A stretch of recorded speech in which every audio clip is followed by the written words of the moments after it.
नमस्कार प्रिय विद्यार्थियों। आज की वीडियो के माध्यम से हम लोग चर्चा करेंगे समाज शास्त्र बीए थर्ड सेमेस्टर के नवीनतम पाठ्यक्रम के बारे में और विस्तार से हर एक चैप्टर के बारे में आपको बताते हुए चलेंगे ताकि आपको ये पता चल जाए कि आखिरकार क्या-क्या चैप्टर्स आपको पढ़ने हैं और उन चैप्टर्स को कैसे आपको समझना है। बहुत ही बारीकी के साथ, बहुत ही इंफॉर्मेटिव तरीके से आपको पूरा सिलेबस हम समझाने का प्रयास करेंगे और क्लासेस भी इसी सिलेबस के अकॉर्डिंग में पढ़ाने का प्रयास करूंगा। ये सिलेबस ना केवल किसी एक दो विश्वविद्यालय के लिए इंपॉर्टेंट है बल्कि स्टेट की जितनी यूनिवर्सिटीज हैं सभी के लिए यही सिलेबस वैध है। ये बात आप ध्यान रखेंगे। अधिकतर विश्वविद्यालयों में यही सिलेबस सेम है। क्लियर? जितने भी विश्वविद्यालय आपके नेशनल एजुकेशन पॉलिसी के अंतर्गत हैं उन सभी में सिलेबस मान्य है। यही सी सिलेबस से क्वेश्चंस आपके आते हैं। बीए थर्ड सेमेस्टर में अगर आपने समाज शास्त्र सब्जेक्ट लिया हुआ है तो आपको भारत में सामाजिक परिवर्तन तथा सामाजिक आंदोलन के बारे में अध्ययन करना होता है। यानी कि भारत में सामाजिक परिवर्तन और सामाजिक आंदोलन को अंग्रेजी में क्या कहते हैं? सोशल चेंज एंड सोशल आंदोलन को क्या कहते हैं अंग्रेजी में? Social movement. Social change and social movement in India. ठीक है, इसको हम विस्तार से चर्चा करेंगे। यहाँ पर दो टॉपिक आपके क्लियर है। दो इसमें, एक तो सामाजिक परिवर्तन का भाग आपको मिलेगा, दूसरा सामाजिक आंदोलन का भाग मिलेगा। ठीक है, तो सामाजिक परिवर्तन क्या है, सामाजिक आंदोलन क्या है, 4 इकाई सामाजिक परिवर्तन की सॉरी और 4 इकाई सामाजिक आंदोलन से रिलेटेड होंगी। न्यू सिलेबस होगा 2026, 27, 28 इन सभी में यहीं से क्वेश्चंस आने वाले हैं। आइए बिना समय गंवाए हम टॉपिक की ओर चलते हैं। 8 इकाइयों में आपका सिलेबस पूरा का पूरा बटा हुआ होता है। क्लियर? चलिए समझने का प्रयास करते हैं कि आखिरकार कौन कौन से चैप्टर्स हमको पढ़ने हैं। सबसे पहले हम सामाजिक परिवर्तन वाला पोर्शन देखते हैं जो 4 इकाई शुरुआत की, फिर उसके बाद में हम सामाजिक आंदोलन वाला देखेंगे। कुल मिलाकर के 8 इकाइयों में बटा हुआ है सिलेबस। ठीक है, चले आपका है सामाजिक परिवर्तन और सामाजिक आंदोलन, आपके पेपर का नाम है। पहला टॉपिक हम लोगों को जो पढ़ना है उस टॉपिक का नाम है सामाजिक परिवर्तन की अवधारणा और प्रकृति के बारे में। ठीक है, यानी concept and nature of social change. Social change क्या होता है? सोशल चेंज माने सामाजिक परिवर्तन, और इसकी अवधारणा की बात की जाए तो अवधारणा में क्या चीजें संकलित होती हैं। चेहरा थोड़ा सा काला आ रहा है क्या? थोड़ा सा गोरा कर देते फिर चलते हैं। तो सामाजिक परिवर्तन जो होता है, अवधारणा का सीधा सीधा मतलब समझो, क्या अवधारणा क्या होती है? अवधारणा को अंग्रेजी में कॉन्सेप्ट कहा जाता है। ठीक है, यह अवधारणा में दो चीजें संकलित होती हैं। पहली बात तो उसका अर्थ, अवधारणा में अर्थ और परिभाषा। किसी भी टॉपिक के अगर अवधारणा पूछी जाती है इसका मतलब यह है कि उस टॉपिक का अर्थ और परिभाषा आपको जानना जरूरी है। ठीक है, तो यानी कि यहां पर हमको पढ़ना क्या है, सामाजिक परिवर्तन का अर्थ क्या है, सामाजिक परिवर्तन की परिभाषा क्या है और परिभाषा विद्वानों ने किस तरीके से दी है उसको आपको समझना होता है। ओवरऑल देखें तो सामाजिक परिवर्तन के अर्थ, परिभाषा और इसकी प्रकृति। प्रकृति माने नेचर, नेचर माने क्या होता है? आखिरकार सामाजिक परिवर्तन जो टॉपिक है यह टॉपिक बेसिकली वैज्ञानिक टॉपिक है या ह्यूमैनिटीज का टॉपिक है, मानविकी का टॉपिक है या एक विज्ञान का टॉपिक है? किसका टॉपिक है? इसका नेचर यही क्लियर करता है। तो इसकी प्रकृति तो डिटेल में हम अध्ययन करने का प्रयास करेंगे। बहरहाल आपको यहीं पर कुछ बता दें, सामाजिक परिवर्तन का मतलब होता है समाज में होने वाला परिवर्तन। अब प्रश्न आपके दिमाग में यह उठता है कि आखिरकार यह समाज होता क्या है? समाज को लेकर के विभिन्न विद्वानों ने अपने अपने हिसाब से, अपने अपने पॉइंट ऑफ व्यू से, अपने अपने अप्रोच का प्रयोग करके अलग अलग परिभाषाएं दी हैं। उन सभी विद्वानों की परिभाषाओं को अगर हम देखेंगे तो बहुत लंबी क्लास हो जाएगी और जिस टॉपिक को हम समझना चाहते हैं वो टॉपिक भी आपका छूट जाएगा अगर हम समाज पर ही फोकस करेंगे। हमको सामाजिक परिवर्तन पर फोकस करना है तो बस हम इतना समाज के बारे में जान जाएं कि समाज होता क्या है और समाज में जो परिवर्तन होता है आखिरकार किसमें परिवर्तन होता है। समाज की एक परिभाषा दी सबसे विद्वान आदमी थे, समाजशास्त्री हैं, उनका नाम है मैकाइवर और पेज। आपने नाम सुना होगा कई बार।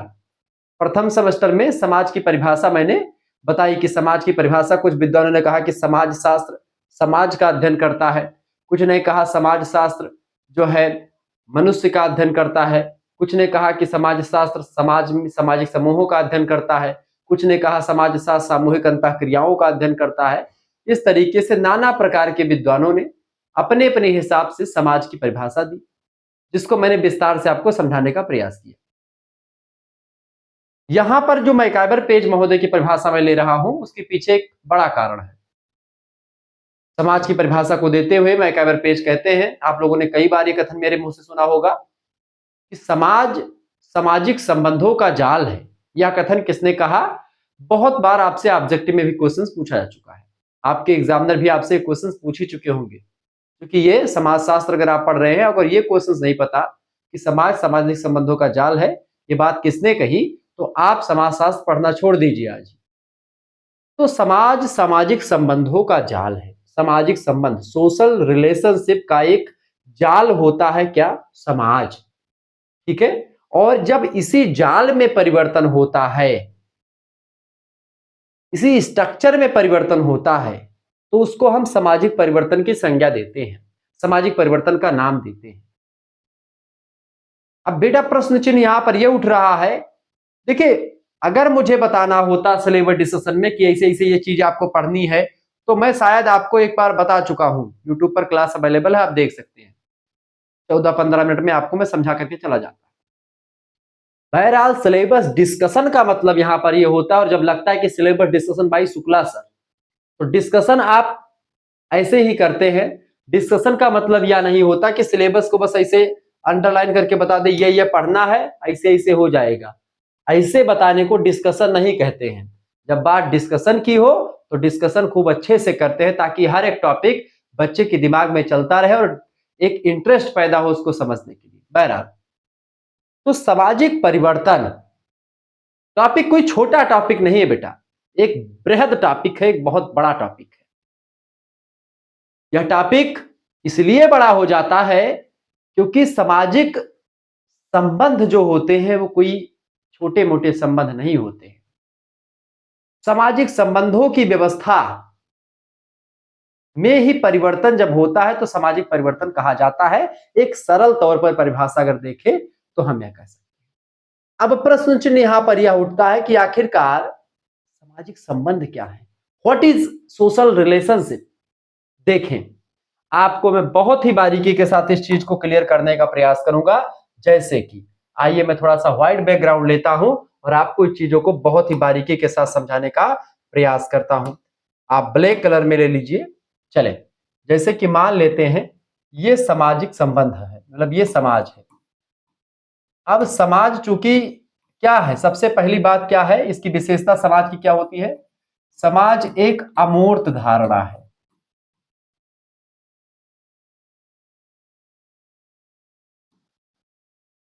समाज क्या है? एक अमूर्त धारणा है। अमूर्त माने don't touch and don't seen, यानी कि ना इसको हम इसको देख सकते हैं, ना ही इसको हम क्या कर सकते हैं, ना तो देख सकते हैं, ठीक है, और ना ही इसको हम स्पर्श कर सकते हैं, यानी कि छू सकते हैं।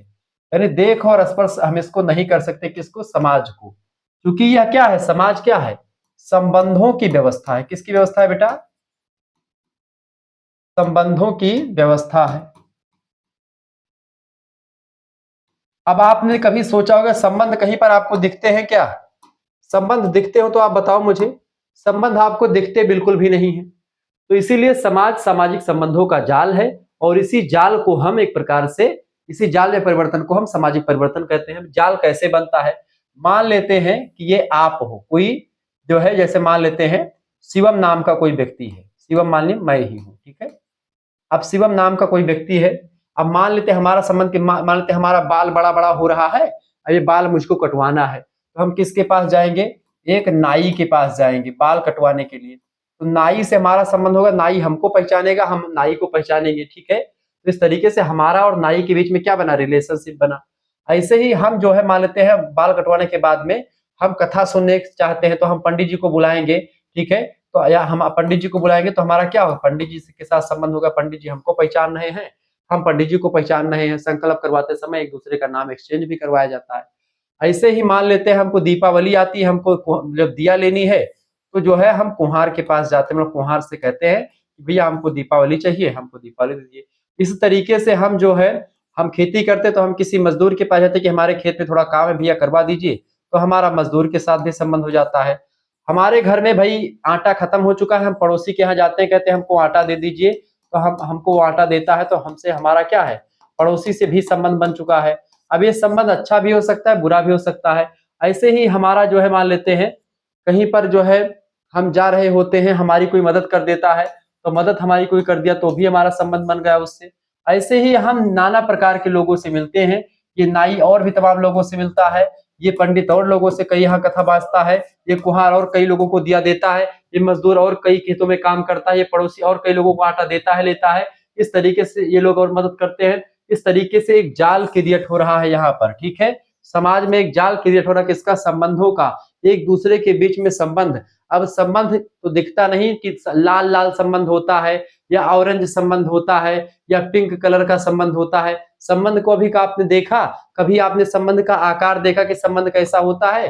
तो पहला पॉइंट यहाँ पर यह क्लियर हुआ कि संबंध नहीं दिखते नहीं है, ना इसको छू सकते हैं, बस केवल संबंधों को हम महसूस कर सकते हैं, ठीक है। तो इस तरीके से समाज में इसी संबंधों में परिवर्तन को हम, संबंधों की व्यवस्था में जब परिवर्तन होता है, संबंधों में परिवर्तन होता है, तो उसी को हम सामाजिक परिवर्तन कहते हैं। जैसे कि मान लेते हैं आप परिवर्तन, जैसे मान लेते हैं अब क्या हो रहा है, तमाम प्रकार के प्रौद्योगिकी का विकास हुआ, तमाम प्रकार के संचार का विकास हुआ। पहले आप एक स्थान से दूसरे स्थान पर जाने के लिए सोचते थे 100 दफा, लेकिन अब क्या है, अब आपको सोचना नहीं पड़ता। आपको कानपुर जाना है, आपको लंदन जाना है, आपको कहीं पर जाना, अमेरिका में जाना है, तो आप जाने के लिए सोचते नहीं। आपको बनारस जाना है, आपको कहीं पर जाना है, तो उसके लिए आप क्या करते, दूर जाना तो फ्लाइट बुक किया, नजदीक जाना है तो बस से चले गए, थोड़ा और दूर जाना है उससे तो आप ट्रेन बुक कर लिए। वैष्णो माता मुझे जाना है मान लेते सितंबर में, हमने ट्रेन बुक कर ली, ठीक है, 1 तारीख से टिकट होगा तो वैष्णो देवी जाना पड़ेगा हमको। तो ऐसे में 1 सितंबर की डेट को मैं वैष्णो देवी जाऊंगा। तो ऐसे में क्या होता है, ऐसे जब आप देखते हैं कि भाई जो है चीजें हो रही, तो ऐसे में आप कहीं पर आ जा सकते हैं। तो आजकल संबंध जो है दूसरे तरीके से बने। पहले समाज में लोग कुओं के पास, तमाम कुआं होता था, सब लोग पानी पीने जाते थे, अलाव जलता था, वहां पर बैठ करके जो है सेकते थे हाथ वाथ, सब लोग एक दूसरे से बातचीत करते थे। आजकल क्या है, फोन चल गया है, फोन में फेसबुक पर आप फ्रेंड हैं, फेसबुक पर आप उसके फोटो पर लिखते हैं बहुत वेरी नाइस, लेकिन जब उस आपके बगल में बैठा होता है आप उसकी कभी बखान नहीं करते, गुरुजी आप बड़े अच्छे लग रहे हो आज, ऐसा कोई नहीं बोलता है। तो कहीं ना कहीं पे आज संबंधों में बहुत कुछ परिवर्तन हुआ है। ये सब परिवर्तन सामाजिक परिवर्तन का ही द्योतक है, यह बात आप ध्यान रखेंगे। तो इसका स्क्रीनशॉट लेना चाहें तो ले सकते हैं, ठीक है। बहरहाल तो सामाजिक परिवर्तन यह होता है। ऐसे ही सामाजिक, केवल समाज में परिवर्तन को या ऐसे परिवर्तन को, संबंध में परिवर्तन को नहीं, संबंध के साथ एक सामाजिक संरचना होती है। सामाजिक संरचना, सामाजिक संरचना में परिवर्तन, समाज का परिवर्तन मतलब कि क्या होता है, सामाजिक संरचना में परिवर्तन। सामाजिक परिवर्तन का मतलब क्या होता है, सामाजिक संरचना में परिवर्तन, ठीक है। ये बात आप ध्यान रखिए, बहुत इंपॉर्टेंट चीज मैं बता रहा हूँ। जब सामाजिक संरचना में परिवर्तन होता है तो ही समाज में परिवर्तन। सामाजिक संरचना में क्या क्या चीज शामिल है, जैसे कि सामाजिक संरचना में आपका सबसे पहली बात तो समाज ही शामिल है। दूसरे नंबर पर आपका क्या शामिल है, समूह शामिल है, सामाजिक समूह हो गया, ठीक है। सामाजिक आपकी तमाम प्रकार की संस्थाएं हैं, उन संस्थाओं के क्रियाकलाप में परिवर्तन होता है, ठीक है। समितियों के रीति रिवाज में परिवर्तन होता है, तमाम समितियां होती हैं उनमें परिवर्तन आपको दिखता है। समितियों के क्रियाकलाप यानी जब व्यवहार में परिवर्तन होता है, ठीक है। इस तरीके से सामाजिक परिवर्तन जो होता है, व्यवस्था में, व्यवहार में, नियम कायदों में तमाम प्रकार का परिवर्तन देखने को मिलता है बेसिकली। तो वही परिवर्तन जो होता है सामाजिक परिवर्तन कहलाता है। सामाजिक मूल्य में परिवर्तन होता है। ये सामाजिक संरचना के अंग होते हैं, सामाजिक मूल्य हो गया, ठीक है, सामाजिक मूल्य सोशल वैल्यूज कहते हैं। इसके अलावा सामाजिक मूल्य के अलावा, ठीक है, सामाजिक मापदंड हो गया, ठीक है। क्या हो गया बेटा, सामाजिक मापदंड हो गया। इन सभी में परिवर्तन जब होता है, इसी को सामाजिक परिवर्तन की श्रेणी में रखा जाता है। सामाजिक मूल्य, सामाजिक मापदंड, ठीक है, सोशल नॉर्म्स कहते हैं अंग्रेजी में। तो इन सभी में परिवर्तन को सामाजिक परिवर्तन कहा जाता है। इसकी प्रकृति को विस्तार से हम लोग जानने का प्रयास करेंगे, क्योंकि सामाजिक परिवर्तन जो होता है वह कैसा होगा। सामाजिक परिवर्तन 3-4 प्रकार से होता है, जैसे कि आप देखते भी आगे चल करके हम पढ़ेंगे, उद्विकास, क्रांति के माध्यम से, उद्विकास के माध्यम से, विकास के माध्यम से, ठीक है, समाज में परिवर्तन होता रहता है। आइए अब आगे चीजों को जानने का प्रयास करते हैं। तो सामाजिक संरचना में परिवर्तन को ही सामाजिक परिवर्तन कहते हैं। इसमें सामाजिक समूह, सामाजिक संस्था, सामाजिक समितियां, रीति रिवाज, कार्यकलाप, सब कुछ आपके आ जाते हैं। सामाजिक मूल्य, सामाजिक मापदंड, इन सभी के क्रियाकलापों में परिवर्तन देखने को मिलता है। चलिए, ये तो हो गया भैया आपका सामाजिक परिवर्तन की अवधारणा और प्रकृति। दूसरा तो इसी में इसके अंतर्गत और भी टॉपिक आपको पढ़ने होते हैं, जैसे कि संरचना में परिवर्तन तथा संरचना का परिवर्तन, यानी कि change in structure and change of instruction. इन दोनों चीजों के बारे में हम लोग अध्ययन करेंगे, ये बात आप ध्यान रखेंगे। यानी संरचना मैंने आपको समझा दी किस तरीके से सामाजिक नियमों में, कायदों में, मूल्यों में ये सब परिवर्तन होता, तो वही चीज है। सामाजिक परिवर्तन की अवधारणा, सामाजिक परिवर्तन की विशेषताएं, ठीक है, सामाजिक परिवर्तन और सांस्कृतिक परिवर्तन का सहसंबंध, ठीक है, क्या और क्या अंतर है उसमें सामाजिक परिवर्तन और सांस्कृतिक परिवर्तन में। सामाजिक परिवर्तन के प्रतिमान तमाम सारे हैं। प्रतिमान मतलब समझते हैं, सामाजिक परिवर्तन के प्रतिमान कौन कौन से होते हैं। सामाजिक परिवर्तन के जो प्रतिमान होते हैं, जैसे प्रथम प्रतिमान, द्वितीय प्रतिमान और तृतीय प्रतिमान होता है, ठीक है, ये इसी को समझेंगे। संरचना परिवर्तन और संरचना का परिवर्तन, अवधारणा और उदाहरण को दोनों के बारे में हम समझने का प्रयास करेंगे, यह बात आप ध्यान रखेंगे, ठीक है। सामाजिक संरचना की विशेषता क्या होती है बेटा, फटाफट से आप बताने का प्रयास करेंगे। बताइए, सामाजिक संरचना,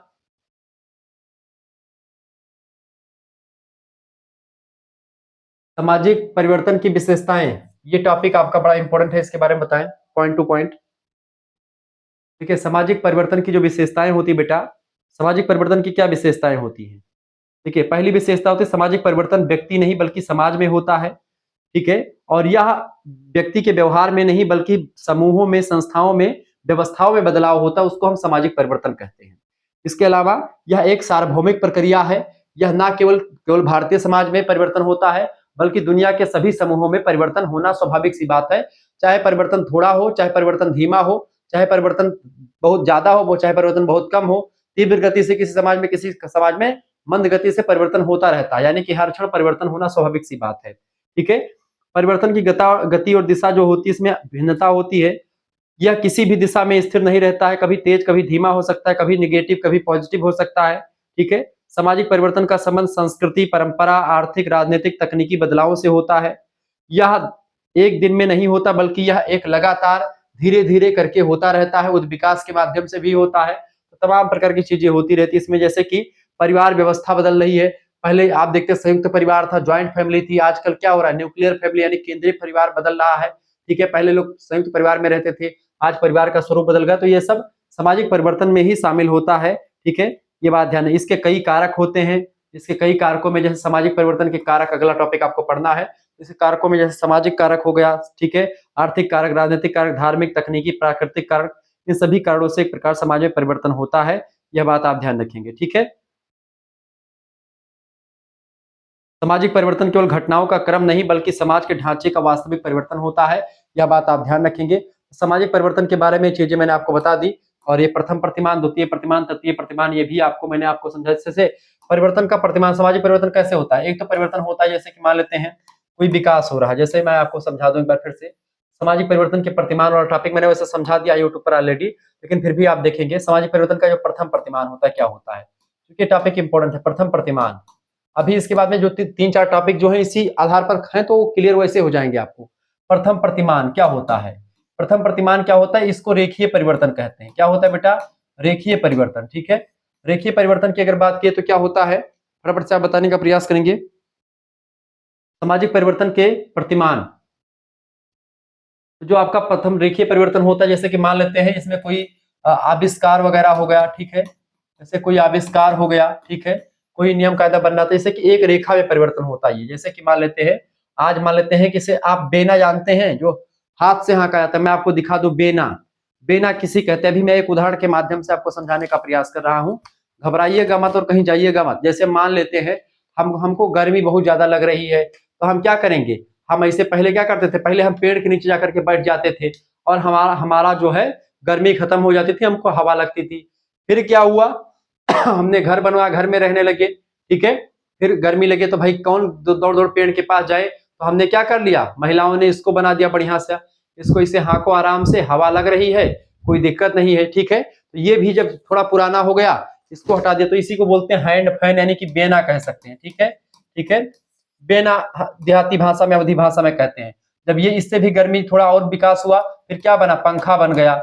अब पंखा बन गया, पंखा चला लिया हमने, तुरंत बटन दाबा, पंखा चल गया ऊपर।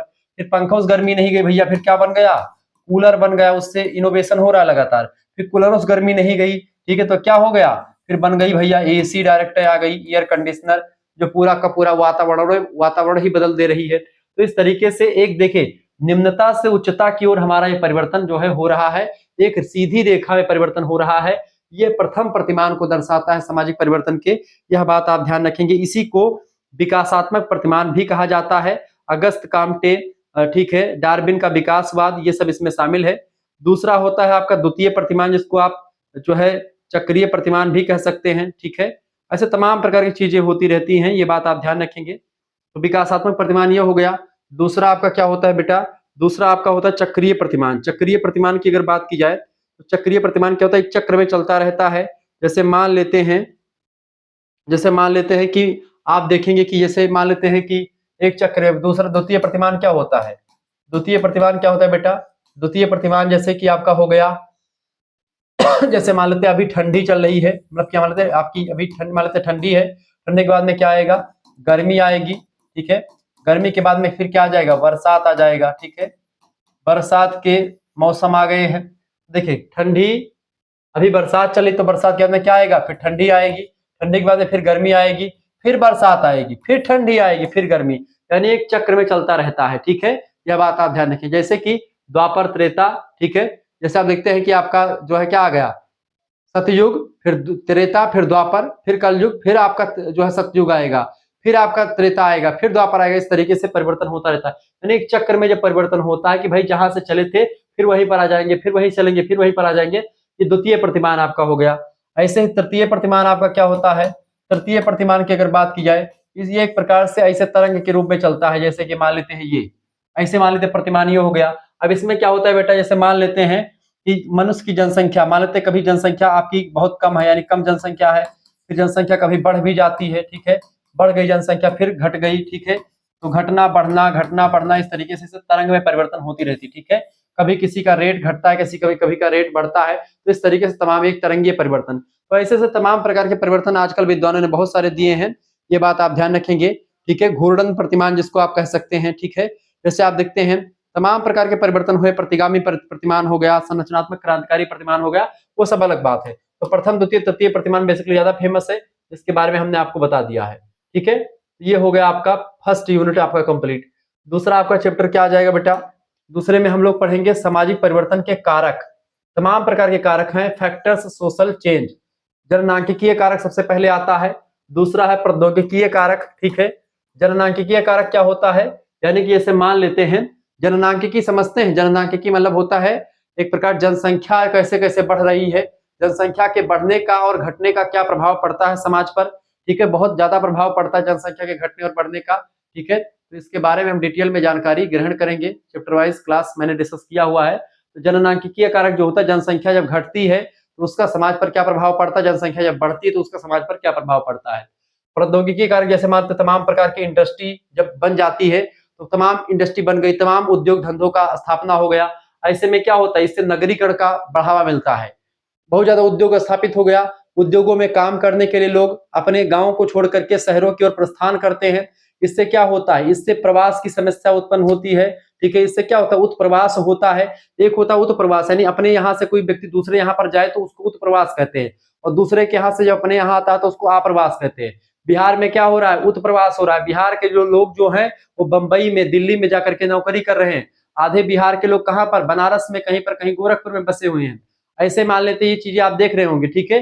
तो ये सब चीजें आपको दिखाई कैसे पड़ रही है, ये उत्प्रवास हो गया। और आप्रवास मतलब कि जब आपके देश, मतलब आपके राज्य में आकर के कहीं से रहने लगे, आपके देश में बाहर से लोग आकर के, तो जब आपका इंडस्ट्री ज्यादा होगा, जब आपके पास काम धंधे ज्यादा होंगे जिस शहरों में, वहां पर जहां पर उद्योग ज्यादा होंगे वहां पर लोग जाकर के बसेंगे। उद्योग, क्योंकि उद्योगों में काम करना है, श्रम शक्ति की रिक्वायरमेंट होती है, तो लोग गांव से वहां पर काम करने के लिए जाते हैं। फिर वहां पर जो है काम करते रहते हैं, उनकी शादी हो जाती है, फिर वहां पर अपने बाल बच्चों को लेकर के भी रहना शुरू कर देते हैं, वहीं पर घर वर ले लेते हैं अपना, वहीं पर मकान बना लिया। तो इस तरीके से ये एक जो है ग्रामीकरण से नगरीकरण की प्रक्रिया आप देख रहे हैं जो बढ़ रही है, यह औद्योगिक प्रौद्योगिकी का ही परिणाम है, ये बात आप ध्यान रखेंगे।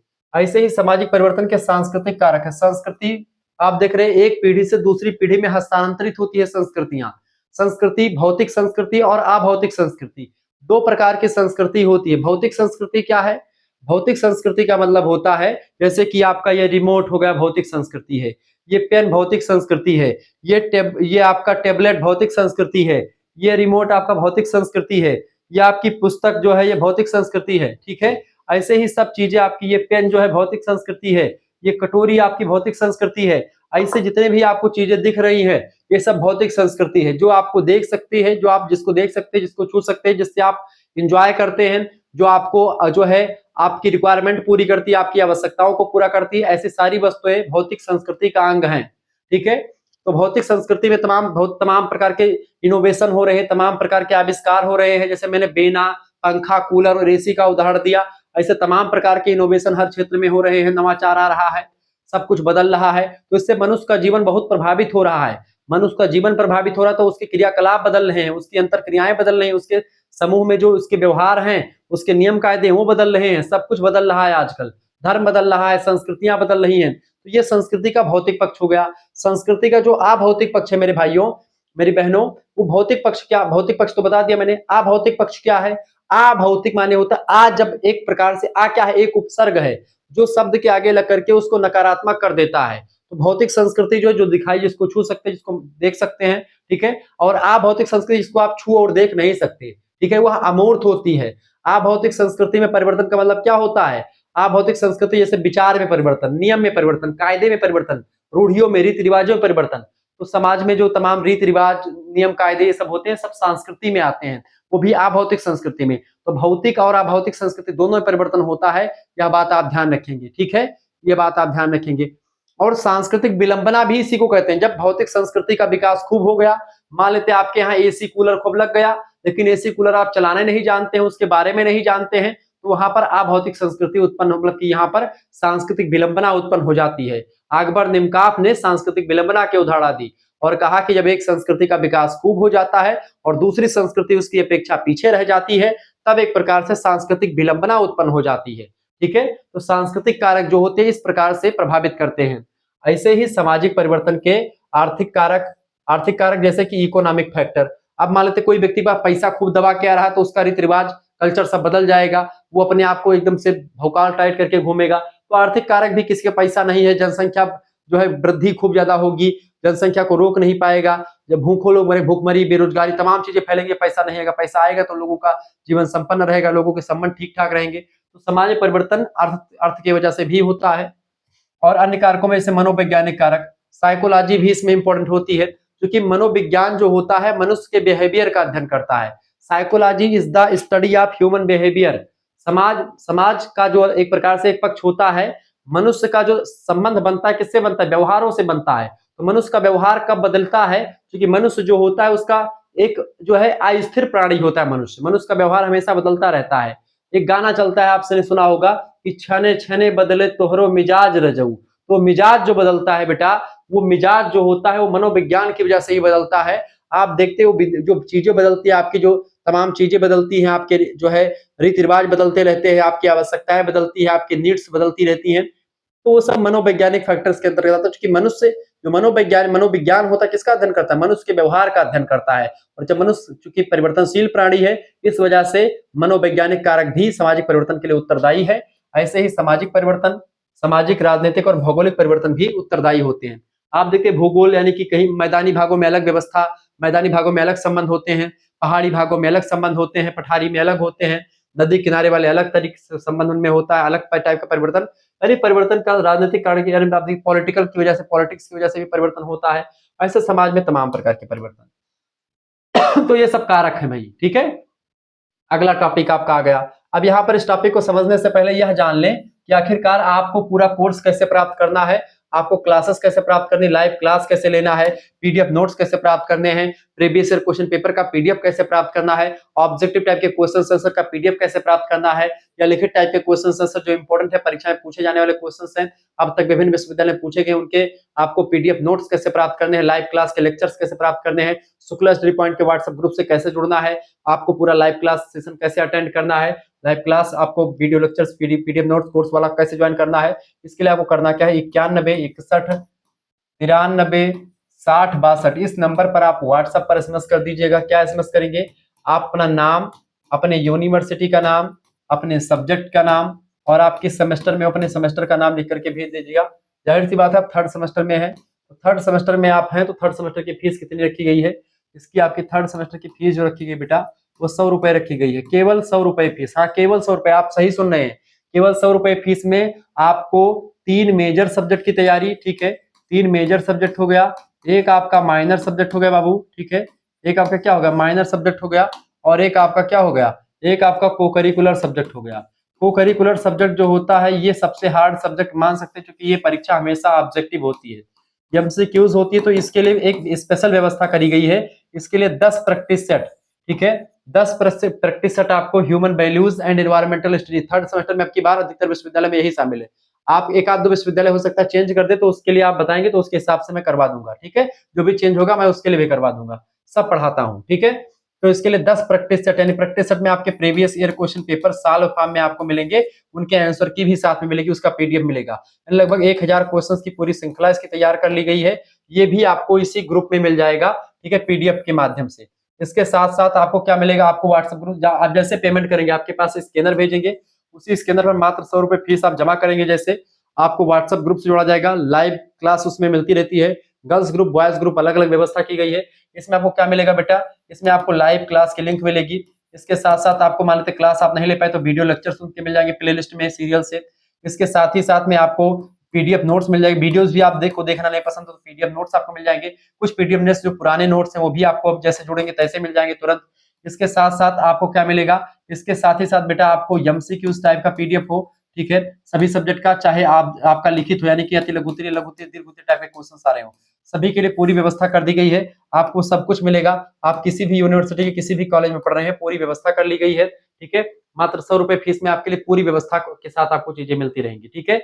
इसके अलावा आपको क्या मिलेगा, इसके अलावा हमारे द्वारा बनाए गए मॉडल पेपर की पीडीएफ नोट्स मिलेगी, जो कि प्रीवियस क्वेश्चन पेपर को सॉल्व करवाया जाता है, जिसमें आपको लिखित ऑब्जेक्टिव दोनों टाइप का, परीक्षा के अंतिम दौरान में रिवीजन क्लास का नोट्स आपको मिलेगा, ठीक है, रिवीजन क्लास का आपको नोट्स मिलेगा। इसके साथ साथ महामैराथन क्लास के माध्यम से संपूर्ण सिलेबस को कवर कर दिया जाएगा, ठीक है, महामैराथन क्लास के माध्यम से, और chapter wise class, important lectures, important topics कौन कौन से, तो टॉप 10 की श्रृंखला आएगी, टॉप 10 टॉपिक्स को मैं कवर करवाऊंगा।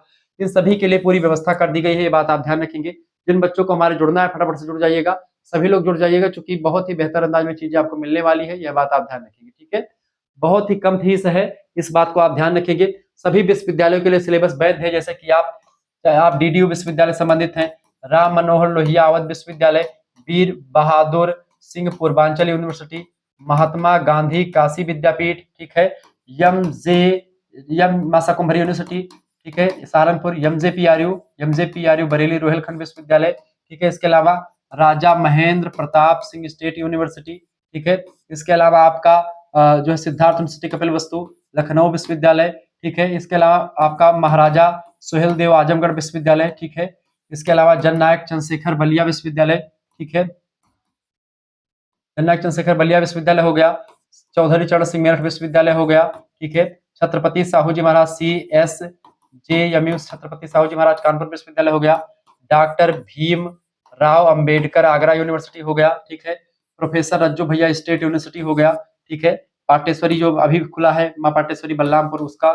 ऐसे जितने भी विश्वविद्यालय आपके हैं जिनका नाम मैं नहीं ले पा रहा हूँ, उन सभी के लिए लेक्चर, बिहार विश्वविद्यालय, राजस्थान के तमाम विश्वविद्यालय, ठीक है, इसके अलावा और भी तमाम जैसे कि आपके उत्तराखंड के विश्वविद्यालय, इन सभी के लिए यह लेक्चर इंपॉर्टेंट होगा, क्योंकि इसमें आपको जो पढ़ा रहा हूं मैं, ये अधिकतर विश्वविद्यालय में सिलेबस यही शामिल है बीए के थर्ड सेमेस्टर में, ये बात आप ध्यान रखेंगे। परीक्षा चाहे ऑब्जेक्टिव हो चाहे लिखित हो, दोनों टाइप की तैयारी मैं करवाता हूँ, कोई टेंशन नहीं लेना है, आपके लिए पूरी व्यवस्था कर दी गई है, ये बात ध्यान रखेंगे।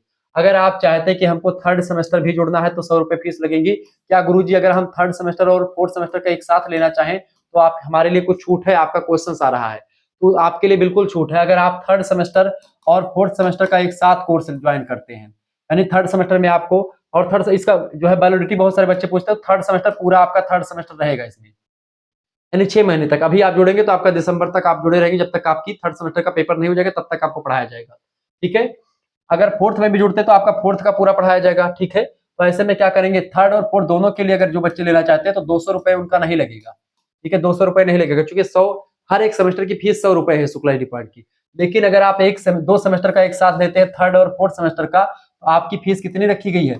मात्र और मात्र 150 रुपए फीस आपकी लगेगी। 150 रुपए में आप पूरा थर्ड सेमेस्टर पढ़ेंगे और पूरा फोर्थ सेमेस्टर भी पढ़ने को आपको मिल जाएगा। यानी ये आपका ऑफर चल रहा है अभी, जितना जल्दी आप जुड़ेंगे आपका फायदा होगा, तभी ऑफर आप वैध होगा। ठीक है, बाद में ऑफर हो सकता है आपका खत्म कर दिया जाए, ये बात आप ध्यान रखेंगे। तो तुरंत जुड़ जाइए, देर ना कीजिए बिल्कुल भी। चलिए, ये होगा आपका तमाम कारक। अब इसको हम समझने का प्रयास करते हैं, उद्विकास क्या होता है। ठीक है उद्विकास बोलो। सामाजिक परिवर्तन के प्रकार। सामाजिक परिवर्तन कई प्रकार का होता है, बेसिकली 4 प्रकार। एक होता है सामाजिक उद्विकास, एक होता है सामाजिक विकास, एक होता है प्रगति और एक होता है क्रांति। यानी type of social change, evolution, development, progress and revolution. ठीक है, ये बात आप ध्यान रखेंगे। विस्तार से इनके बारे में आप बताने का प्रयास करेंगे। ये अपने आप में इनका जैसे अर्थ परिभाषा ये सब पूरा आपको समझना, नीचे आपके टॉपिक दिए गए हैं। ठीक है, विस्तार से कि क्या अंतर होता है, क्या चीजें होती हैं। ठीक है, उद्विकास, विकास, प्रगति और क्रांति की परिभाषा और अंतर विशेषता, ये सब आपको पढ़ना है। ठीक है, जैसे उद्विकास का क्या अर्थ है, सामाजिक उद्विकास के विभिन्न स्तर, उद्विकास की समालोचना, विकास की अवधारणा यानी कि अर्थ विशेषता, सब कुछ आपको पढ़ना। परिभाषा, उद्विकास और विकास में क्या अंतर है, प्रगति की अवधारणा और विशेषताएं, प्रगति में सहायक दशाएं, उद्विकास की प्रगति, उद्विकास और प्रगति में क्या अंतर है, विकास और उद्विकास में क्या अंतर है। ठीक है, क्रांति और प्रगति में क्या अंतर है, कारण विशेषता परिणाम, सब कुछ आपको पढ़ना पड़ता है। यहाँ से क्वेश्चंस खूब अच्छे तरीके से पूछा था। उद्विकास क्या है बेटा? उद्विकास का मतलब होता है जब एक प्रकार से धीरे धीरे क्रमबद्धता के साथ जब परिवर्तन होता है तो उसी को उद्विकास कहते हैं। अगर आपको मैं सरल भाषा में समझाऊं, एवोल्यूशन यानी उद्विकास कब होता है? जैसे कि मान लेते हैं, आपको एक उदाहरण के माध्यम से समझाता हूं। जैसे कि आदिमानव से लेकर के हम यानी होमोसेपियंस मनुष्य के विकास तक का जो एक प्रकार से जो विकास हुआ, इसी को उद्विकास कहते हैं। उद्विकास एक लंबी और जटिल प्रक्रिया होती है, सरलता से और जटिलता की ओर परिवर्तन होता है। मनुष्य का पहले आवश्यकता क्या थी? रोटी, कपड़ा, मकान। फिर धीरे धीरे आज हम जटिलता की ओर बढ़ते जा रहे हैं, हमको हर एक चीज आवश्यकता ही पड़ती जा रही है। पहले बस केवल क्या होता था, पहले खाने की मिल जाए बस, फिर खाना, फिर रहना, फिर पहनने के लिए कुछ मिल जाए। इस तरीके से आदि मानव से लेकर के अब तक का जो मानव का विकास है पूरा, ये उद्विकास के अंतर्गत आता है।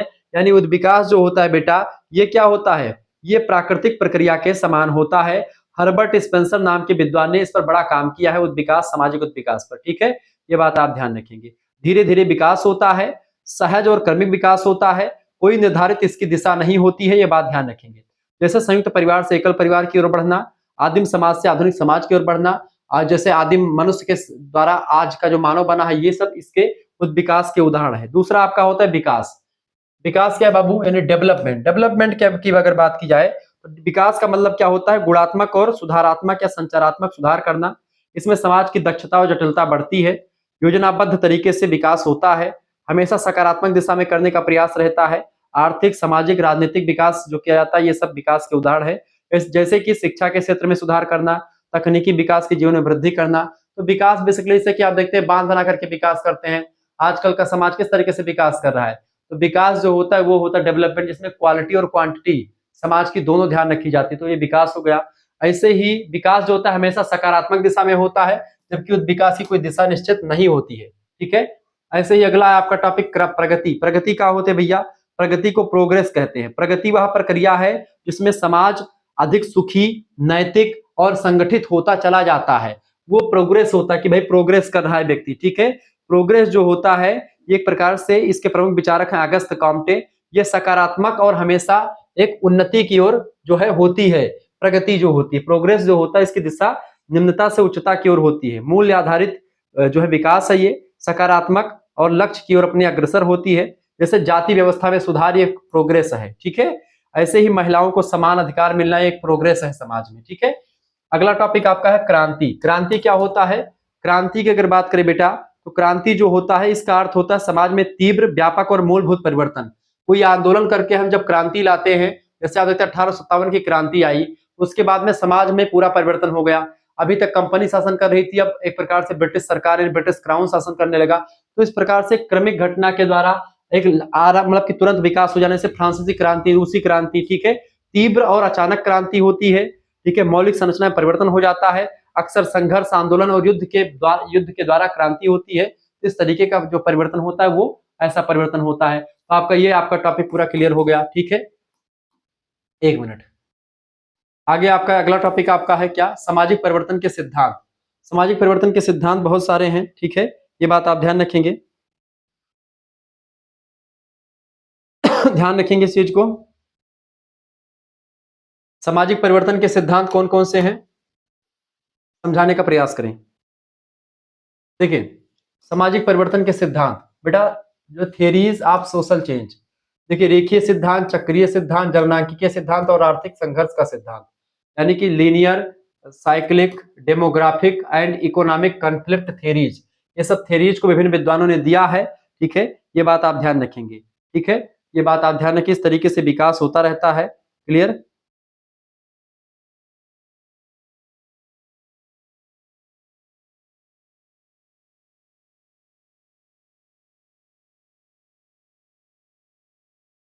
जैसे एक विकासात्मक सिद्धांत होता है परिवर्तन का, सामाजिक परिवर्तन का, जिसको काम्टे स्पेंसर ने दिया। चक्रीय सिद्धांत है, स्पेंगलर और टाइनबी ने दिया। डायलेक्टिक थ्योरी जो है कार्ल मार्क्स ने दिया, आर्थिक संघर्ष वाला जो है, ठीक है। तकनीकी निर्धारणवाद वाला WF अकबर ने दिया। तो इस तरीके से तमाम प्रकार के सिद्धांत हैं। अब जैसे यहाँ पर सामाजिक परिवर्तन के रेखीय सिद्धांत, रेखीय सिद्धांत के प्रणेता कौन है, यहाँ पर समझने का प्रयास करेंगे।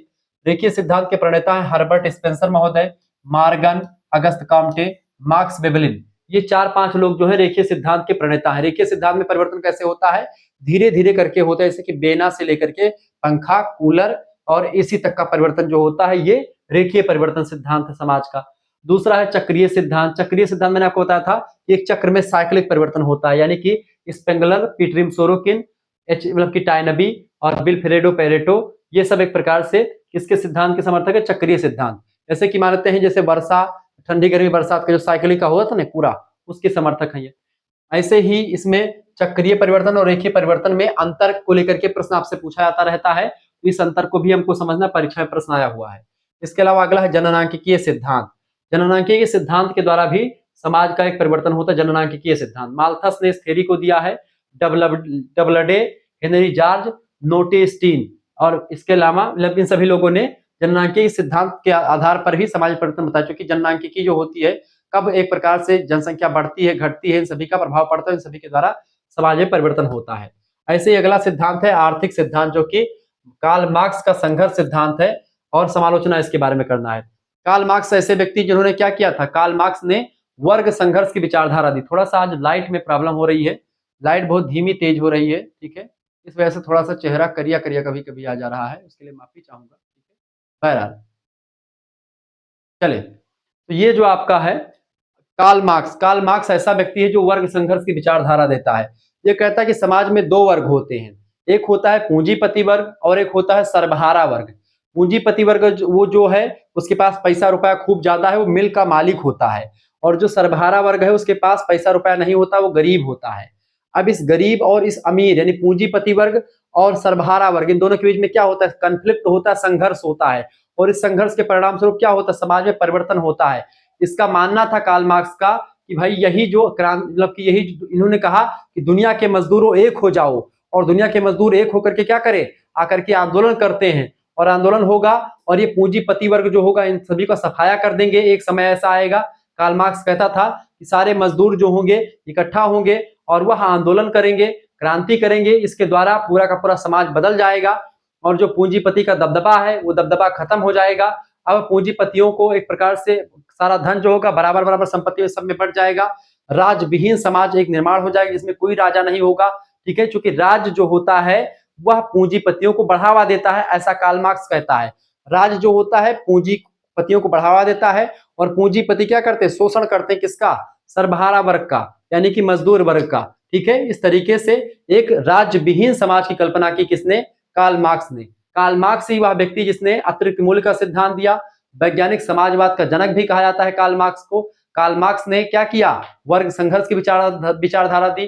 कार्ल मार्क्स ने कम्युनिस्ट मैनिफेस्टो नाम का एक लेख लिखा 1848 में, जो प्रकाशित हुआ है। इनके मित्र थे एक एंजल्स और इन लोगों ने मिलकर के किया था। तो इस तरीके से इससे भी समाज का बहुत बदलाव होता है। तो कार्ल मार्क्स का ये सिद्धांत, तो 4 सिद्धांत आपने देखा, रेखीय सिद्धांत, चक्रीय सिद्धांत, जननांकिकीय सिद्धांत और आर्थिक सिद्धांत, जिसमें कार्ल मार्क्स का नाम आता है। रेखीय सिद्धांत के प्रणेता हर्बर्ट स्पेंसर, मार्गन, पॉन्ट यानी जो है अगस्त काम्टे, वेबलिन, ये सब शामिल है। चक्रीय सिद्धांत में स्पेंगलर, पीटरिम सोरोकिन, टायनबी, परेटो शामिल है। चक्रीय और रेखीय सिद्धांतों के बीच अंतर भी देख लेंगे इसी साथ। जननांकिकीय सिद्धांत में माल्थस, प्रोफेसर माल्थस जिन्होंने जो है इन्होंने सिद्धांत दिया, ये जननांकिकीय सिद्धांत इन्होंने दिया है, ठीक है। डबलडे, हेनरी जॉर्ज नोटेस्टीन, ये सब। माल्थस ने एक प्रकार से क्या कहा कि जो जनसंख्या है वो एक प्रकार से जो है गुणोत्तर श्रेणी में बढ़ती है, और जो उत्पत्ति के साधन है ना वो एक प्रकार से समानांतर श्रेणी में बढ़ते हैं। जैसे कि मान लेते हैं, हम आपको समझाने का प्रयास करें, जैसे जनसंख्या जो है बेटा वो कैसे बढ़ रही है, जनसंख्या जो है बढ़ रही कैसे, जनसंख्या जैसे आज 1 है, कल 2 है, फिर 4 है, फिर 8 है, फिर 16 है, फिर 32 है, इस तरीके से बढ़ रही है। ये होगा आपका गुणोत्तर श्रेणी से, 1 दूना 2, 2 दूनी 4, दूनी 8, दूनी 16, दूना 32, इस तरीके से इसका अंतर जो है वो गुणोत्तर है, तो नहीं गुणोत्तर श्रेणी के द्वारा बढ़ती है। ऐसे ऐसे जो उत्पत्ति के साधन है, नहीं जो साधन है यूज करने के मनुष्य के, उन साधनों का विकास कैसे हो रहा है, जैसे आज 1 साधन बना है, कल 2 साधन बनेगा, परसों 3 बनेगा, फिर 4 बनेगा, फिर 5 साधन, फिर 6 साधन। आज 1 के लिए 1 तो बराबर हो जाएगा, 2 के लिए 2 बराबर है। अब 3 साधन है, 4 लोग चलाने वाले हो गए, अब 1 फदिला गया। ऐसे ही 4 साधन जब होगा 8 लोग चलाने वाले हो जाएंगे, जब 5 साधन होगा तो 16 लोग चलाने वाले हो जाएंगे, 6 साधन होगा तो यूज करने वाले 32 हो जाएंगे। इस तरीके से जनसंख्या लगातार ऐसे गुणोत्तर से बढ़ती जाती है, और उत्पत्ति के साधन यूज करने के साधन जो होते हैं वो एक क्रम से बढ़ते हैं, एक समानांतर श्रेणी में, यानी इसमें इसके बीच में क्या है, एक एक का अंतर है, सब में एक एक अंतर का, तो वो समानांतर श्रेणी होती है। गुणोत्तर श्रेणी जब उनमें गुणा का अंतर होता है, तो इस तरीके से आपको मैंने समझा दिया। तो आगे देखते हैं, ऐसे समझेंगे तो बड़ा लंबा वीडियो हो जाने वाला है। कुछ मेन पॉइंट्स को मैं समझाने का प्रयास करूंगा जो कि आपकी परीक्षा के लिए इंपॉर्टेंट होंगे। अगला टॉपिक आपका है सूचना प्रौद्योगिकी एवं सामाजिक परिवर्तन। सूचना प्रौद्योगिकी मतलब होता है इंफॉर्मेशन टेक्नोलॉजी। आजकल इंफॉर्मेशन के माध्यम से टीवी हो गया, टेलीविजन, रेडियो हो गया, ठीक है, मोबाइल फोन हो गया, इंटरनेट हो गया, तमाम पर ईमेल्स हो गए, इन सभी के माध्यम से सूचना प्रौद्योगिकी के क्षेत्र में काफी बढ़ावा मिला है। हम घर बैठे ही पूरे संसार की खबरों को देख पाते हैं, ठीक है, ये बात आप ध्यान रखेंगे। तो इससे समाज बहुत बदला हुआ है। सूचना प्रौद्योगिकी का अर्थ क्या है, इसकी विशेषताएं क्या है, सूचना प्रौद्योगिकी का साधन और प्रकार मैंने आपको मोबाइल फोन तमाम चीजें ये सब है, जैसे कि प्रिंट मीडिया है, रेडियो, टेलीविजन, दूरसंचार, सूचना प्रौद्योगिकी विकास में प्रयत्न, सामाजिक परिवर्तन में सूचना प्रौद्योगिकी की भूमिका, सूचना प्रौद्योगिकी से उत्पन्न समस्याएं जो होती हैं, सारे सबके बारे में आपको डिटेल में चर्चा करनी है। यही सब होता है समाज में, इससे बहुत परिवर्तन होता है। क्लियर। ऐसे छठवां टॉपिक आपका कौन सा बाबू, छठा टॉपिक आपका आ चुका है भारत में सामाजिक परिवर्तन की प्रक्रियाएं, process of social change in India, यानी कि किस प्रकार से सामाजिक परिवर्तन होता है। जैसे कि संस्कृतिकरण, जिसको आप बोलते हैं संस्कृतिकरण, संस्कृतिकरण की प्रक्रिया क्या होती है, इसको अगर समझना है आपको तो ऐसे समझें। एक होती प्रभु जाति की अवधारणा, ऐसे में संस्कृतिकरण को आपको समझा दूं ताकि आपका, और संस्कृतिकरण क्लियर करूंगा तो सब कुछ है। संस्कृतिकरण की अवधारणा किसने दी है, M.N. श्रीनिवास ने दी है, ठीक है, M.N. श्रीनिवास, भारतीय समाजशास्त्री M.N. श्रीनिवास ने संस्कृतिकरण का अध्ययन इन्होंने दिया, संस्कृतिकरण की बात इन्होंने करी, ठीक, किसकी बेटा, संस्कृतिकरण, ध्यान रखेंगे। इसमें क्या होता है, इन्होंने कहा कि एक प्रभु जाति होती है। प्रभु जाति मतलब क्या होता है बेटा, प्रभु जाति मतलब कि द्विज जाति, जिनको द्विज जातियां कहते हैं। द्विज जाति जिनका एक विहित हो जाता है वो द्विज हो जाते हैं, जैसे कि इनमें एक प्रकार से ब्राह्मण, क्षत्रिय, वैश्य भी शामिल हो सकते हैं। प्रभु जाति यानी कि उच्च जातियां, ऐसे कहें समझे, उच्च जातियां। अब उच्च नीच मैं कह रहा हूं तो इसका मतलब ये नहीं कि जो वास्तव में है चीजें एक प्रकार से आप समझ रहे हैं कि गुरुजी ऐसे बोल रहे हैं उच्च जाति नीच जाति, नहीं, आप समझने का प्रयास करें इसको, बस सामाजिक दृष्टिकोण से समझने का प्रयास करें इसको, आप जातिगत माहौल में मत ले जाइएगा, नहीं तो फिर दिक्कत हो जाएगी, ठीक है, आपको भी। ऐसे में इसको आप समझने का प्रयास करें, क्या समझेंगे इसको, आप समझने का यह प्रयास करें कि जो संस्कृतिकरण की अवधारणा है, और दूसरी प्रक्रिया, करण माने प्रक्रिया, संस्कृति माने संस्कृति, आप समझते हैं। अब उच्च जातियों का क्रिया जो वेशभूषा है, ठीक है, वेशभूषा, ठीक है, क्रियाकलाप, खान पान, ठीक है, पहनावा बढ़ावा, पहनावा, खान पान, वेशभूषा, उनके जैसे एकदम से सब कुछ जो होता है। जब निम्न जातियां, समझें, निम्न जातियां क्या करती हैं, निम्न जातियां जो होती हैं बेटा, निम्न जातियां जो होती हैं, जब कोई निम्न जाति किसी उच्च जाति के जैसा क्रियाकलाप करने लगे, पहनावा बढ़ावा, खान पान, वेशभूषा, रीति रिवाज, परंपरा सब जैसे उच्च जाति के लोग मानते हैं, ऐसा मानने लगती है कौन, निम्न जाति के लोग, या निम्न जातियों के लोग मानने लगते हैं, या कोई जनजाति समूह मानने लगता है उच्च जातियों के जैसा क्रियाकलाप सब कुछ उनके जैसा करने लगता है। धीरे धीरे 200-300-400 साल होता है और उसके बाद में प्रक्रिया लगातार चलती रहती है। उसके बाद में होता यह है बेटा होता यह है कि यह प्रक्रिया लगातार चलती रहती है और ऐसे में क्या होता है, ये उच्च जातियां कि जैसा जब ये निम्न जातियां लगातार ऐसा परिवर्तन करते रहते हैं, सब कुछ उन्हीं के ऐसा करते रहते हैं, 100-200 साल के बाद में क्या हो जाता है, ये निम्न जाति जो होती है ये उच्च जाति में कन्वर्ट हो जाती है, यानी कि उच्च जाति बन जाती है। कौन सी? यानी कि इस प्रक्रिया के द्वारा, संस्कृतिकरण एक ऐसी प्रक्रिया है, एम एन श्रीनिवास कहते हैं, जिसके द्वारा कोई उच्च जाति, कोई निम्न जाति उच्च जाति बनने का प्रयत्न या प्रयास करती है। यानी कोई निम्न जाति का उच्च जाति में परिवर्तन ही क्या कहलाता है? संस्कृतिकरण कहलाता है। ऐसे ही पश्चिमीकरण, यानी कि जब हम अपने देश, हमारा जो पूर्वी देश वाले लोग हैं, पश्चिम के देशों का अनुकरण करते हैं, उनके जैसा रीति रिवाज पहनावा ओढ़ावा करते हैं, तो उसी को पश्चिमीकरण कहते हैं। ये सब चीजें ध्यान रख लीजिएगा, एम एन श्रीनिवास नाम के विद्वान ने इन चीजों को दिया है, ठीक है। तो ये संस्कृतिकरण हो गया आपका। पश्चिमीकरण, जब पश्चिम के देशों के जैसा हम व्यवहार करने लगते, रीति रिवाज पहनावा ओढ़ावा सब हो जाता है, पश्चिमीकरण वो हो जाता है। लौकिकीकरण क्या होता है बेटा? लौकिकीकरण की अगर बात की जाए तो क्या होता है, तो लौकिकीकरण भी इसी तरीके से होता है। लौकिकीकरण का अर्थ, परिभाषा, इन सभी चीजों को हम देखने का प्रयास करेंगे, ठीक है। लौकिकीकरण को अंग्रेजी में क्या कहते हैं? इसको बोलते हैं सेकुलराइजेशन, ठीक है, ये बात आप ध्यान रखेंगे। लौकिकीकरण किसे कहते हैं?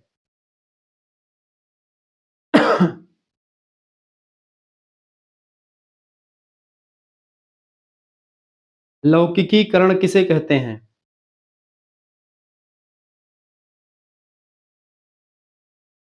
बताने का प्रयास करेंगे। संस्कृतिकरण की प्रक्रिया समझेंगे। संस्कृति अर्थ पर प्रभु जाति, संस्कृति प्रभु जाति या केवल उच्च जातियों को प्रभु जाति कहते हैं। आदर्श संस्कृतिकरण की विशेषता, संस्कृतिकरण प्रोत्साहन देने वाली दशाएं, संस्कृतिकरण से उत्पन्न सामाजिक परिवर्तन, ये तमाम सारे पॉइंट टू पॉइंट चीजें हैं, उसको समझेंगे।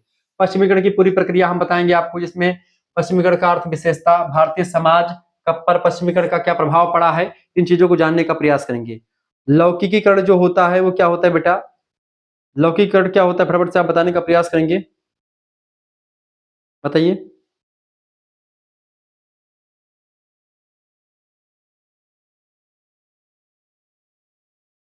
बिल्कुल, लौकिकीकरण जो होता है, धार्मिक और आध्यात्मिक व्याख्याओं की जगह तर्क, विज्ञान और भौतिक कारणों से घटनाओं को समझने का प्रयास करता है। जैसे कि समाज में जो धार्मिक विश्वास है, जो परंपराएं हैं, वो परंपराएं लगातार जो है वो घट रही हैं। समाज में जो परंपरा, समाज में जो आस्था थी वो घट रही है। आजकल आप देख रहे हैं कि जो सामाजिक नियम कायदे थे, समाज में जो आध्यात्मिक मूल्य थे, भगवान को बहुत सारे लोग नहीं मान रहे हैं। तो लौकिकीकरण की अवधारणा के द्वारा क्या होता है, जो हम विश्वास पर पहले आधारित होता था, अब वो तर्क पर आधारित हो गया है। जैसे कि भगवान को हम मानते थे, अब भगवान को हम ना मान करके एक प्रकार से उनको तर्क के आधार पर देखते हैं कि क्या है क्या नहीं, ऐसे सब सोचते हैं, ठीक है। जो क्रियाकलाप हम करते हैं उसको लेकर के भी हम तमाम प्रकार के जो है सोचने का प्रयास करते हैं। तो तमाम चीजें जो है लौकिकीकरण की बात को करती हैं। भारतीय समाज पर लौकिकीकरण का बड़ा प्रभाव पड़ा है, ठीक है। मैक्स वेबर जो है लौकिकीकरण को जादू टोने की मान्यताओं से मुक्ति कहते हैं, लौकिकीकरण को, ठीक है। आधुनिक समाज में धर्म का घटता हुआ प्रभाव और विज्ञान का बढ़ता हुआ महत्व जो है वही लौकिकीकरण को कहा जाता है, ठीक है। ये बात आप ध्यान रखेंगे। लोग समस्याओं का समाधान तार्किक और वैज्ञानिक तरीके से ढूंढते हैं, इसी को लौकिकीकरण कहा जाता है। सातवां आपका अगला जो सातवां इंपॉर्टेंट टॉपिक है वो है आधुनिकीकरण, मॉडर्नाइजेशन। आधुनिकीकरण की अवधारणा, विशेषता, इन सभी चीजों को समझेंगे। आजकल क्या है, आधुनिकीकरण जो है भारतीय समाज पर पड़ रहा है। लोग पश्चिम के देशों को अपना रहे हैं, आधुनिक बन रहे हैं, मॉडर्न बन रहे हैं। तो मॉडर्नाइजेशन जो है वही आधुनिकीकरण है। आजकल क्या हो रहा है, सब जो है तमाम प्रकार की चीजें, चश्मा उश्मा लगा करके, मेकअप वेकअप कर करके सब आधुनिक आधुनिक बन रहे हैं। विचार आधुनिक होने चाहिए और शरीर से कोई आधुनिक नहीं बनता है। कटी फटी जींस पहन लेने से, कपड़ा छोटा पहन लेने से को आप आधुनिक हो जाएंगे, तो यह आपका भ्रम है, ये बात ध्यान रखेंगे। क्लियर? धोती पहनना कोई प्राचीन वो नहीं है, लेकिन आप जो है पैंट शर्ट कटा फटा जींस पहने तो वो आपका प्राचीन व्यवस्था है। पहले लोग कटे फटे जींस ही पहनते थे, आजकल तो लोग वैसे पहन रहे हैं, शौकीन पहन रहे हैं। तो शौक जो होता है वो सब आपका आधुनिकीकरण ही होता है। आधुनिकीकरण का खतरा भी तमाम सारा है और इसका परिणाम बहुत सारा निकल रहा है। भारतीय समाज पर इसका बहुत प्रभाव आजकल पड़ रहा है, तो सारे प्रभाव आपको देखने को मिलेंगे। समाज बदल गया पूरा इसी की वजह से। अगला है आपका वैश्वीकरण। वैश्वीकरण को ग्लोबलाइजेशन कहते हैं। वैश्वीकरण को एक प्रकार से मतलब क्या होता है, इसकी विशेषता समझेंगे, इसका अर्थ, वैश्वीकरण के सामाजिक आर्थिक प्रभाव, स्थानीय संस्कृति पर वैश्वीकरण का प्रभाव, वैश्वीकरण से उत्पन्न समस्याएं, गिडिंस के विचार, वैश्वीकरण के अध्ययन का महत्व, ये सब क्या है। देखिए वैश्वीकरण जो होता है बेसिकली अगर सरल शब्दों में आप समझो तो विश्व का एकीकरण होना, विश्व को एक गांव के रूप में देखना।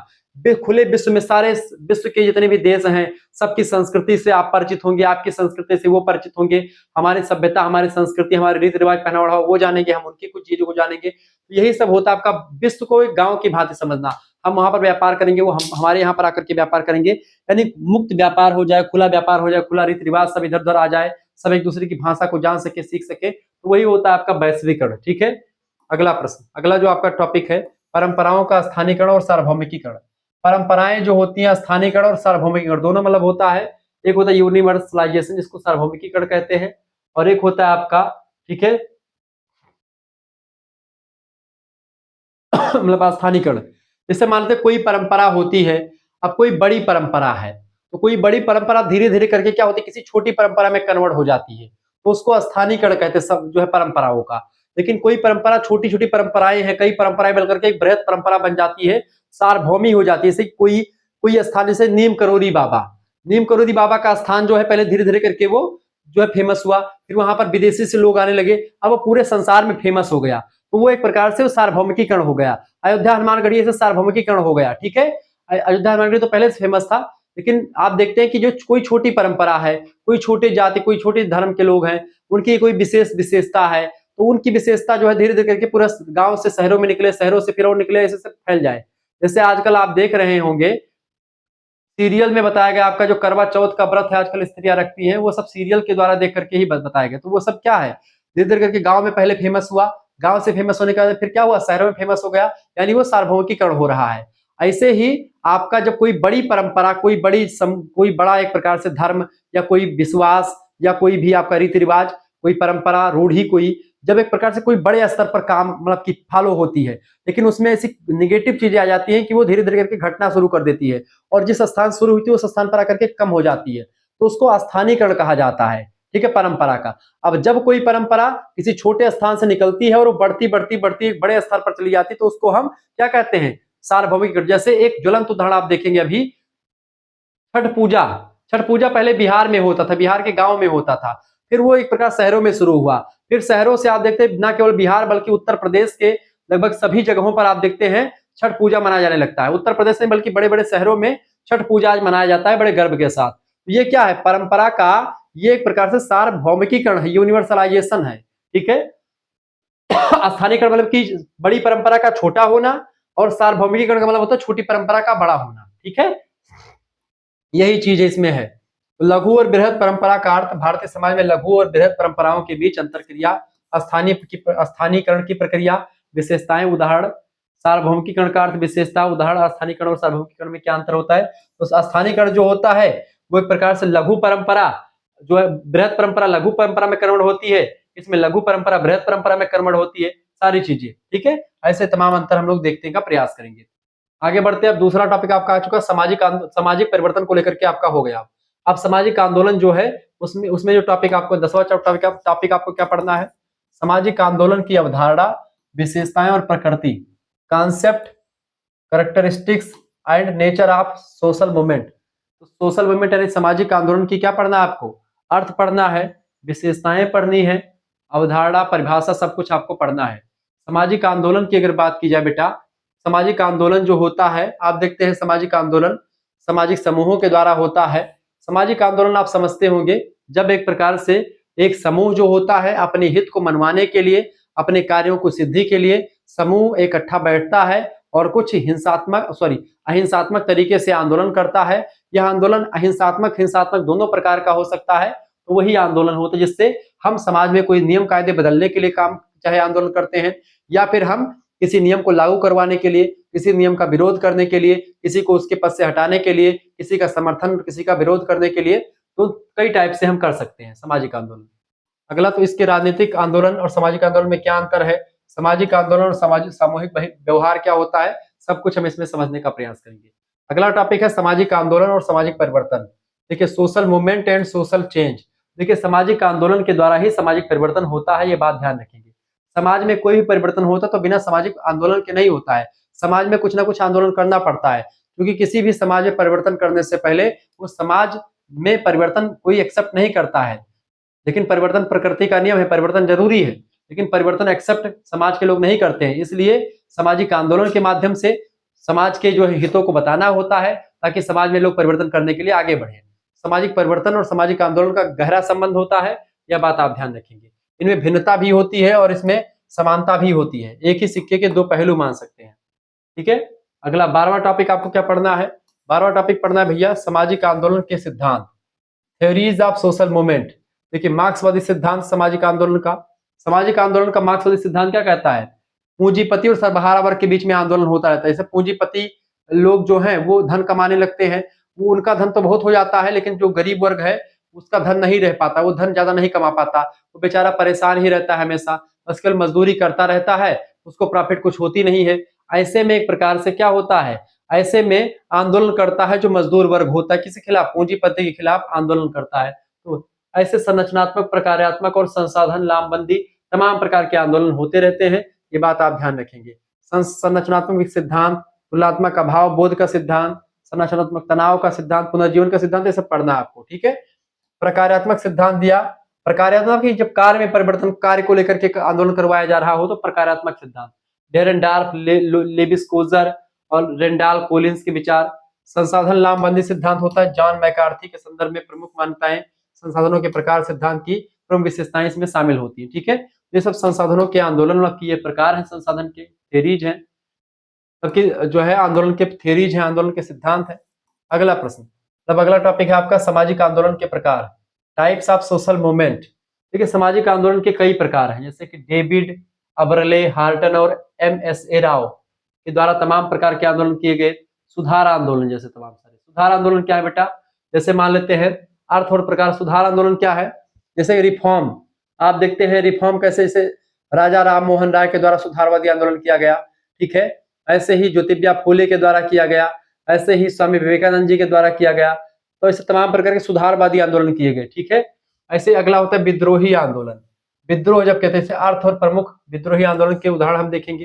ठीक है, ये बात आप ध्यान रखेंगे। तो विद्रोही आंदोलन, सुधारवादी आंदोलन, विद्रोही आंदोलन, पुनरुद्धार आंदोलन, क्रांतिकारी आंदोलन, संगठित राजद्रोह, प्रतिरोधी आंदोलन, इन सभी के उदाहरण और विशेषताएं, यह सब आपको पढ़ लेना है।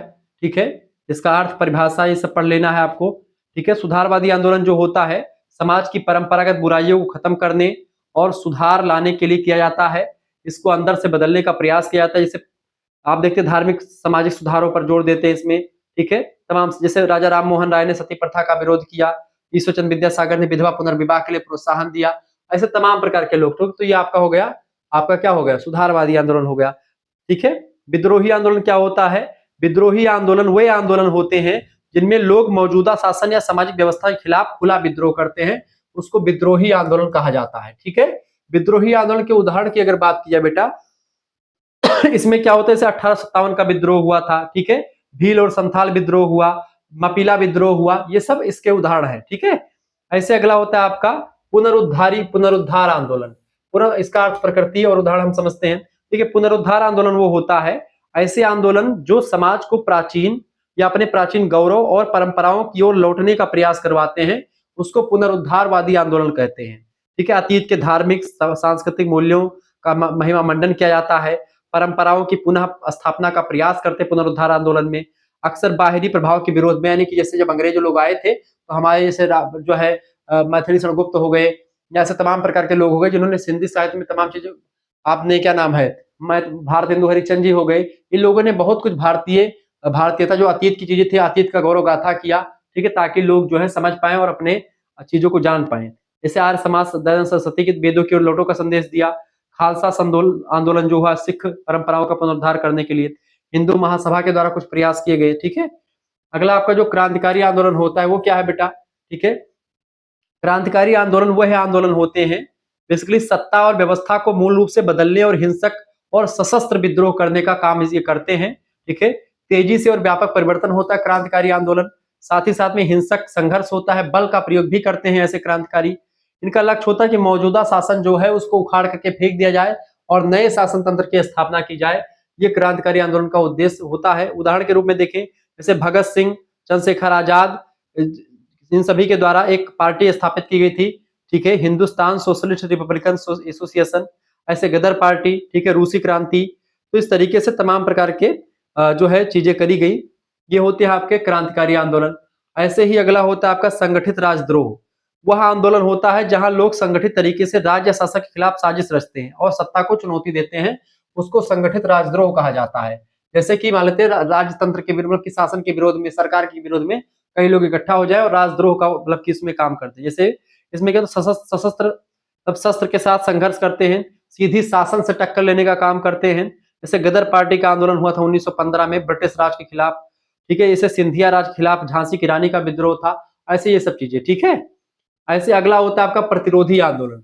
प्रतिरोधी आंदोलन क्या होता है बेटा? प्रतिरोधी आंदोलन वे आंदोलन होते हैं जो किसी बाहरी सत्ता या दमनकारी नीति के खिलाफ स्थानीय या सीमित स्तर पर प्रतिरोध करते हैं, ठीक है। ये बात आप ध्यान रखेंगे। जैसे भील विद्रोह, संथाल विद्रोह, मोपला विद्रोह, ये सब प्रतिरोधी आंदोलन होते हैं। ये बात आप ध्यान रखेंगे। इस तरीके से मैंने आपके बारे में विस्तार से बता दिया, ठीक है, इन सभी चीजों के बारे में। आगे देखते हैं अगला क्वेश्चन। अगला जो टॉपिक आपका है वो टॉपिक है आंदोलनों के द्वारा परिवर्तन। जैसे कृषक आंदोलन, ठीक है। कृषक आंदोलन के बारे में विस्तार से बताएं।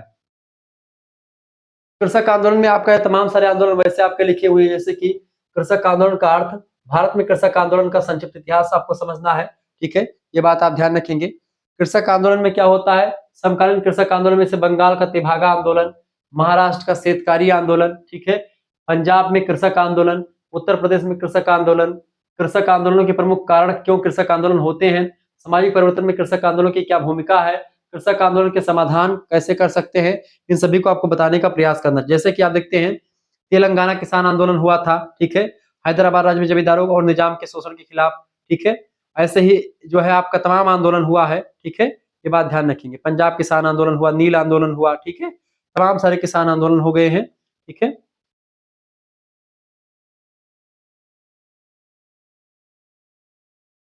इन सभी आंदोलन के बारे में हम लोगों को पढ़ना है। इसके अलावा अगला जो आपका टॉपिक आएगा, अगले टॉपिक में हम लोगों को पढ़ना है श्रमिक आंदोलन के बारे में, ठीक है, लेबर मूवमेंट। श्रमिक आंदोलन का अर्थ, विशेषताएं पढ़नी है। भारत में श्रमिक आंदोलन है जो श्रम यानी जैसे जो काम करते हैं, कहाँ पर, खानों में काम करते हैं, तमाम प्रकार के फैक्ट्री में काम करते हैं, तो उन सभी लोगों के द्वारा जब उनकी जो है उनकी सैलरी घटा दी जाती है, सैलरी बढ़ाते नहीं है, या चूंकि खान में काम करने वाले लोग अपने जी जान पर खेल करके काम करते हैं, उनकी सैलरी ज्यादा दी जाए, ऑक्सीजन की कमी हो जाती है कभी कभी, तो ऐसे में या भत्ता देने के लिए तमाम आंदोलन किए जाते हैं, तो वो आंदोलन इसमें होते हैं।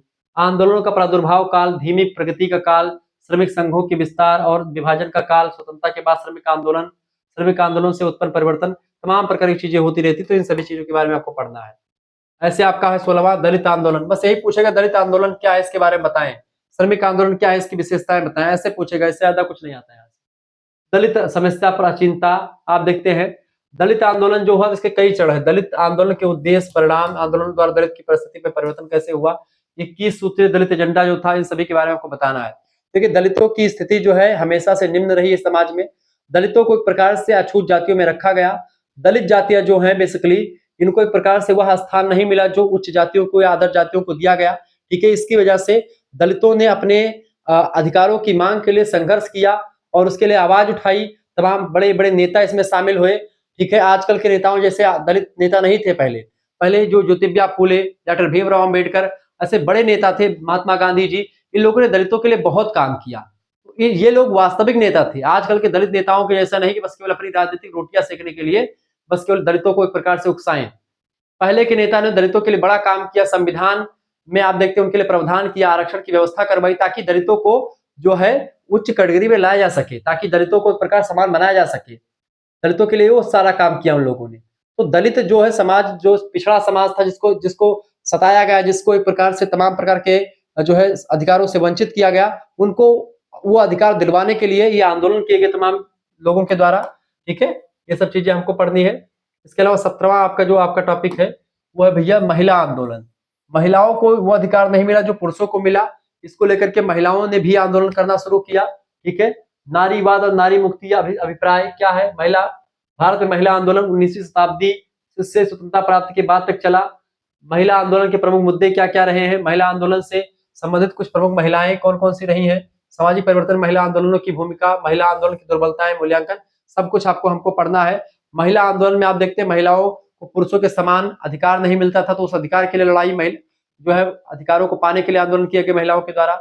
महिलाओं को एक प्रकार से दहेज प्रथा के, चाहे दहेज प्रथा को लेकर के हो या महिलाओं को उनके समान अधिकार को लेकर के हो, समान कार्य के लिए समान वेतन की बात को लेकर के हो, ठीक है, हर मामले के लिए शिक्षा के अधिकार को लेकर के हो, ठीक है, या पितृ सत्तात्मक समाज के खिलाफ आंदोलन की बात हो, तो महिलाओं ने कई सारे आंदोलन किए हैं, ठीक है, ये बात ध्यान रखेंगे। और आजकल महिला सशक्तिकरण जो आया, महिलाओं के लिए तमाम नियम बने, महिलाओं को पुरुषों के समान दर्जा प्राप्त कर दिया गया, ऐसे दलितों को मिल गया सबके समान दर्जा, यानी सभी जातियों के लिए जो आंदोलन किए गए, आंदोलन के द्वारा जो सफलता मिली वो परिणाम आज दिख भी रहा है। सब बराबर हो चुके हैं आज भारत में, किसी पर किसी का कोई दबाव नहीं है, कोई किसी से ना छोटा है ना कोई किसी से कोई बड़ा है, सब समान है कानून की नजर में। अनुच्छेद 14 कहता है कि अनुच्छेद 14 में क्या लिखा है, विधि के समक्ष समता, कानून की नजरों में हर व्यक्ति बराबर है, हर व्यक्ति समान है। भारत में पर्यावरणीय आंदोलन, पर्यावरण को बचाने के लिए तमाम प्रकार के आंदोलन चलाए गए। पर्यावरण आंदोलन क्या है, जैसे पर्यावरण की गुणवत्ता में जब कमी आती है तो उसको, उसकी गुणवत्ता को बचाए रखने के लिए, उसके लिए आंदोलन किया जाता है, ठीक है। भारत में प्रमुख पर्यावरण आंदोलन में जैसे बिश्नोई समाज के द्वारा आंदोलन किया गया, ये वही बिश्नोई समाज है, आप लोगों ने अगर नहीं जानते होंगे, जो बिश्नोई समाज काला हिरण वाला मामला आप देखते हैं हुआ था, जिसने एक प्रकार लॉरेंस बिश्नोई का नाम सुने हैं आप, लॉरेंस बिश्नोई, ऐसे तमाम प्रकार के और नाम आपने सुने। बिश्नोई समाज के केवल लॉरेंस बिश्नोई नहीं बल्कि बिश्नोई समाज ही पूरा का पूरा पशु प्रिय समाज है।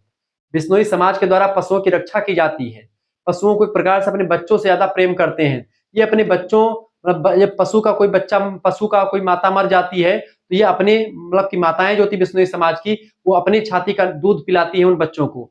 आप ये समझ सकते हैं कि वो अपने बच्चों से के बराबर या अपने बच्चों से अधिक प्रेम जानवरों के बच्चों को करती हैं। ऐसी माओ को एक प्रकार से प्रणाम करना चाहिए, ठीक है। तो ऐसे तमाम प्रकार के बिश्नोई हुए हैं जिन्होंने एक प्रकार से पर्यावरण की सुरक्षा को लेकर के या जीवों की सुरक्षा को लेकर के आंदोलन लड़े हैं, ठीक है। ऐसे चिपको आंदोलन आप समझते होंगे, ठीक है, चिपको आंदोलन का नाम आपने सुना होगा, ठीक है। चिपको आंदोलन के प्रणेता कौन है, सुंदरलाल बहुगुणा जी। सुंदरलाल बहुगुणा जी ने पेड़ों को पकड़कर चिपक जाते थे, कहते थे पहले पेड़ों को काटोगे, इसका मतलब है कि आप पहले मुझे काटोगे फिर आपको पेड़ काटने का अधिकार मिलेगा, ठीक है। इस तरीके का आंदोलन होता था। नर्मदा बचाओ आंदोलन चलाया गया मेधा पाटेकर के द्वारा, खनन विरोधी आंदोलन हुआ, शांत घाटी आंदोलन, एपिको आंदोलन, पर्यावरण संरक्षण के लिए सरकार के प्रयत्न और वर्तमान परिवर्तन जो हो गए हैं, इन सभी को इसमें शामिल किया गया। यह बात आप ध्यान रखेंगे। विस्तार से इन टॉपिक को हम चर्चा करने का प्रयास करेंगे। भारत में सामाजिक आंदोलन और सामाजिक परिवर्तन पूरा मैंने आपको कुछ विस्तार समझाया, हर एक टॉपिक पर कुछ ना कुछ चीजें आपको बताई जो कि आपकी परीक्षा के लिए बहुत महत्वपूर्ण था। जिनको भी हमारे कोर्स से जुड़ना है, सभी सब्जेक्ट के 91 61 93 60 62 पर आप एसएमएस कर दीजिएगा। मात्र 100 रुपए फीस में आपके लिए पूरी व्यवस्था कर दी गई है। आप अपना नाम, ठीक है, अपने यूनिवर्सिटी का नाम, अपने सब्जेक्ट के नेम, अपने सेमेस्टर के नेम लिख करके भेज दीजिएगा। आपके पास एक स्कैनर भेजेंगे, उसी पर आपको 100 रुपए फीस जमा कर देनी होगी। उसके बाद में आपको व्हाट्सएप ग्रुप से जोड़ा जाएगा, उसमें आपको लाइव क्लास की लिंक मिलेगी, वीडियो लेक्चर्स मिलेंगे, ठीक है, पीडीएफ नोट्स मिलेंगे, ठीक है। और ये सब एक सब्जेक्ट के नहीं मिलेंगे बल्कि आपके 3 मेजर सब्जेक्ट, 1 माइनर सब्जेक्ट, 1 को करिकुलर सब्जेक्ट, यानी इन 5 सब्जेक्ट की तैयारी आपकी मात्र और मात्र 100 रुपए फीस में होगी। और ये तैयारी जो होगी इसमें model paper, marathon class, revision class, chapter wise class, सब कुछ आपको मिलेगा मात्र 100 रुपए फीस में। अगर आप चाहते हैं कि 3rd सेमेस्टर और 4th सेमेस्टर हम एक साथ जुड़ जाए गुरुजी, तो हमारे लिए कुछ फायदा होगा, बिल्कुल फायदा होगा। अगर वैसे आप जुड़ेंगे 3rd सेमेस्टर में भी तो 100 रुपए फीस लगेगी, फिर बाद में फिर 4th सेमेस्टर में आपको जुड़ने के लिए फिर 100 रुपए फीस लगेगी। ऐसे में 100 आपका क्या लग जाएगा, 200 रुपए लग जाएंगे। लेकिन अगर आप चाहते हैं कि अभी हम, चूंकि अभी आपके लिए वो चल रहा है, क्या नाम है, क्या नाम चल रहा है, इसको बोलते हैं छूट चल रही है, तो आपको क्या मिलेगा, 150 रुपए में ही 3rd और 4th के लिए, 4th का आपका जो है क्या कर लिया जाएगा, 4th में आपका एडमिशन कर लिया जाएगा, यानी 4th का आपका जो है नामांकन कर लिया जाएगा आपका, ठीक है, सेव कर लिया जाएगा आपका डाटा, नोट कर लिया जाएगा आपका नाम। और 3rd का आपको पूरा ग्रुप मिल जाएगा जिसमें आपको सब कुछ मिलता रहेगा। तो 3rd और 4th दोनों के लिए व्यवस्था आपकी केवल 150 रुपए में रहेगी। लेकिन आपके लिए जो 4th सेमेस्टर है, मतलब कि 3rd सेमेस्टर, उसके लिए केवल 100 रुपए फीस है। जिनको भी जुड़ना तुरंत जुड़ जाइएगा, मात्र 100 रुपए फीस में आपको चीजें मिलती रहेंगी, ठीक है, ध्यान रखेंगे। जिनको भी जुड़ना है वह सभी को जुड़ना चाहिए। आप एक सीरीज खरीदते हैं तो आपकी कितने रुपए की पड़ती है, लगभग 60-70 रुपए की पड़ती है। तो आप 5 सब्जेक्ट की सीरीज खरीदेंगे तो 6 300-400 रुपए आपके जाएंगे। ऐसे में आप हमारे से जुड़ेंगे तो आपको बहुत कम पैसे में पूरी व्यवस्था, 100 रुपए फीस में आपको सब कुछ मिल जाएगा। जिनको भी जुड़ना तुरंत जुड़ जाइए, देर न कीजिए, क्योंकि क्लास प्रारंभ हो चुकी है। ज्योग्राफी का लेक्चर कल आप लोगों ने देखा होगा, उससे पहले हिंदी का लेक्चर देखा होगा। आज आप सोशियोलॉजी का लेक्चर देख रहे हैं। कल आप जैसे और भी जो सब्जेक्ट बताएंगे, आपका पॉलिटिकल साइंस का आ जाएगा, फिर आपका हिस्ट्री का आ जाएगा, एंशिएंट हिस्ट्री का आ जाएगा उसके बाद में। ऐसे ऐसे फिर आपका शिक्षा शास्त्र का सिलेबस मैंने डिस्कस ही कर दिया है। तो ऐसे ऐसे सब सब्जेक्ट का आपका सिलेबस डिस्कशन किया जाएगा, ये बात आप ध्यान रखेंगे। इंग्लिश का सिलेबस आ जाएगा, संस्कृत का सिलेबस आपका आ जाएगा कल परसों तक। तो ऐसे में सभी सब्जेक्ट का सिलेबस डिस्कशन हो जाएगा, चैप्टर वाइज क्लासेस शुरू हो चुकी हैं, सब कुछ आपको मिल जाएगा, पहले के कुछ नोट्स अवेलेबल है वो सब आपको मिल जाएंगे। आप अभी से पढ़ाई स्टार्ट कर दीजिए, आपके लिए पूरी बेहतर तैयारी कर एक मंच तैयार कर दिया गया शुक्ला पॉइंट। चलिए फिर मिलते हैं नेक्स्ट वीडियो में, तब तक के लिए जय हिंद जय भारत। आप सभी का बहुत बहुत धन्यवाद हमारे साथ जुड़ने के लिए। इसी प्रकार से अपना प्यार हमेशा बनाए रखिएगा, ठीक है। वीडियो को लाइक कर दीजिए, चैनल पर नए हैं तो सब्सक्राइब कर दीजिएगा। बहुत बहुत धन्यवाद आप सभी का, ठीक है। बेस्ट ऑफ लक, चैनल को सब्सक्राइब कर दीजिएगा। और हाँ, हमारे 2 चैनल और हैं, को करिकुलर मास्टर और बीए करेकर, इन दोनों को भी सब्सक्राइब कर लीजिएगा। बहुत बहुत धन्यवाद, best of luck, good night, I love you.